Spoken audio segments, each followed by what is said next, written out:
Sa video na ito ay pag-uusapan po natin kung ano nga ba ang ibig sabihin ng not your keys, not your crypto. Sa dami po ng mga balitang lumalabas tungkol kay XRP, Bitcoin at sa mga desisyon ng Federal Reserve, may isang bagay tayong madalas makalimutan at yan po ay ang seguridad ng ating mga assets. Marahil ay narinig na ninyo ang katagang not your keys, not your crypto. Pero ano nga ba ang ibig sabihin nito sa realidad nating mga traders? Lalong-lalo na ngayong taong 2026? Bakit kahit ang mga dambuhaling exchanges ay hindi pa rin 100% na safe para sa ating long-term savings? Sa video na ito ay pag-uusapan po natin ang pagkakaiba ng owning an account at owning the asset. Pag-uusapan din natin ang mga panganib ng pag-iwan ng pera sa mga exchanges at kung paano ka magkakaroon ng tunay na soberanya o kontrol sa iyong pera gamit ang private keys. Kung seryoso ka sa pagpapalago ng iyong portfolio, hindi mo pwedeng palampasin ang usapang ito. Kaya handa na ba kayong maging tunay na bangko ng inyong sarili? Ngayon ay umpisan po natin sa pagkakaiba ng public key at saka private key. Para maintindihan po natin ang konsepto, kailangan muna nating balikan ang basics. Ang bawat wallet ay may dalawang susi at yan po ay ang tinatawag na public key at ang private key. Isipin po ninyo na ang public key ay parang iyong GCash number o bank account number. Pwede mo itong ibigay kahit kanino para padalhan ka ng pera. Pero pagdating po sa private key, yan ang iyong PIN o password. Ito ang nagbibigay sa iyo ng kapangyarihan na ilabas o gastusin ang perang nasa loob ng wallet. Ngayon, ang problema sa maraming Pinoy, lalo na yung mga baguhan, ay kampante na sila basta nakikita nila ang kanilang balance sa screen ng exchange, gaya po ni Binance, Bybit o PDAX. Ang hindi nila alam sa technical na aspeto, ang exchange ang may hawak ng private keys ng mga assets na iyon. Ibig pong sabihin, ikaw ay may IOU o pangako lang mula sa exchange na ibibigay nila ang pera mo pag hiningi mo ito. Pero paano kung mag-shutdown ang exchange? Paano kung i-freeze nila ang withdrawals dahil sa bagong regulasyon? Dito na po papasok ang panganib ng not your keys. Kung hindi mo hawak ang 12 o 24-word recovery phrase, hindi ikaw ang tunay na may-ari ng crypto mo. Ang exchange ang may-ari nito at pinapahiram lamang nila sa iyo ang access.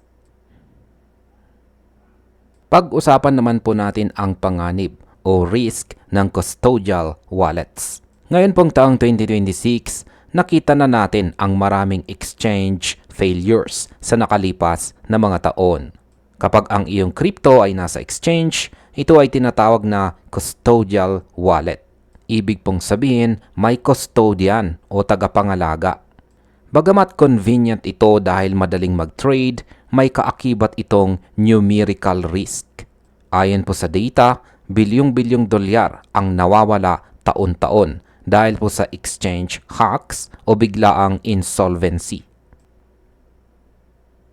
Nakita na po natin ang nangyari sa FTX noon at hanggang ngayon, marami pa ring hindi natututo. Kapag nag-speech si Jerome Powell at nagkugulo sa market, ang mga exchanges ay madalas magkaroon ng technical issues o sinususpende ang withdrawals para protektahan ang kanilang liquidity.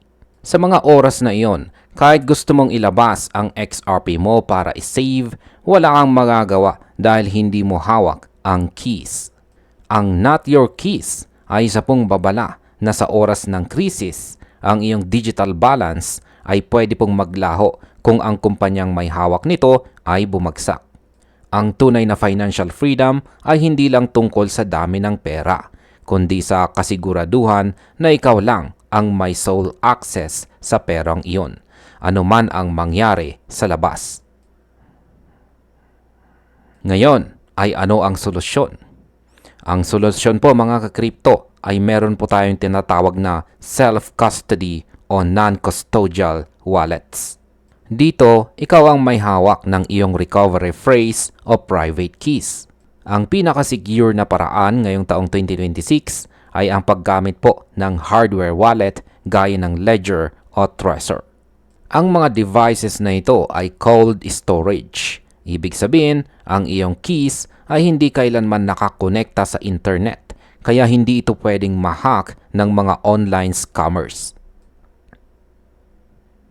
Marami pong nagtatanong, bakit pa ako bibili ng hardware wallet na nagkakahalaga ng 5,000 hanggang 10,000 pesos?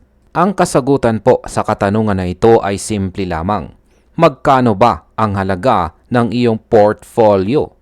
Kung mayroon kang 50,000 o 100,000 worth ng XRP, ang 5,000 para sa seguridad ay napakaliit na investment. Sa self-custody, kahit mag-collapse pa ang lahat ng crypto exchanges sa mundo, ang iyong assets ay mananatiling ligtas sa blockchain dahil hawak mo ang susi. Pero tandaan po natin, with great power comes great responsibility. Kapag nawala mo ang iyong seed phrase o recovery words at wala kang backup, wala ring forgot password sa blockchain.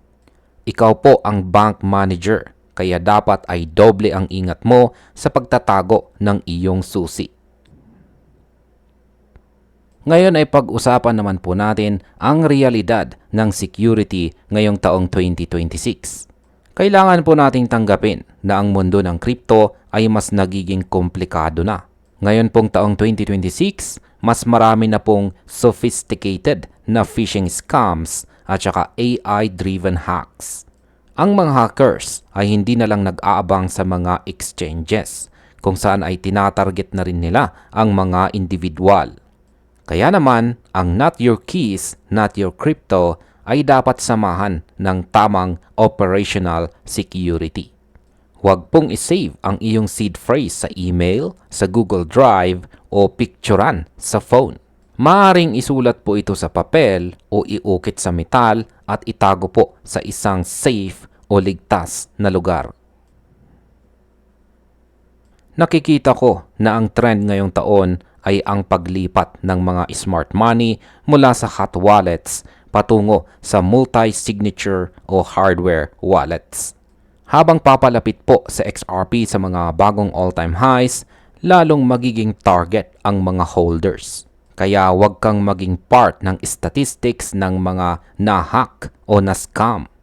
Ang pag-aaral kung paano po gamitin ang sariling keys ay ang pinakamagandang investment na magagawa mo ngayong taon.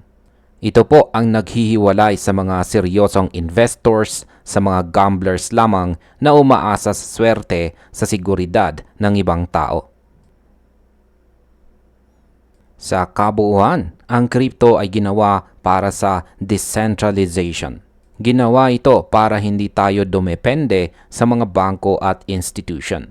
Pero mawawalan po ng saysay ang teknolohiyang ito kung ipapaubayo mo pa rin ang kontrol ng iyong pera sa isang centralized exchange. Ang Not Your Keys, Not Your Crypto ay hindi po pananakot. Ito po ay paalala ng iyong karapatan. Ngayon pong taong 2026, hamon ko sa inyo, simulan ninyo ng aralin ang self-custody. Mag-withdraw ng kahit konti mula sa exchange patungo sa iyong sariling wallet para maranasan ninyo ang pakiramdam ng tunay na pagmamay-ari. Sa mundong puno ng numerical volatility at geopolitics chaos, ang tanging bagay na pwedeng maging 100% na sa iyo ay ang crypto na hawak mo ang keys. At hanggang dito na lamang po tayo sa video na ito mga ka-crypto. Marami pong salamat sa panunood.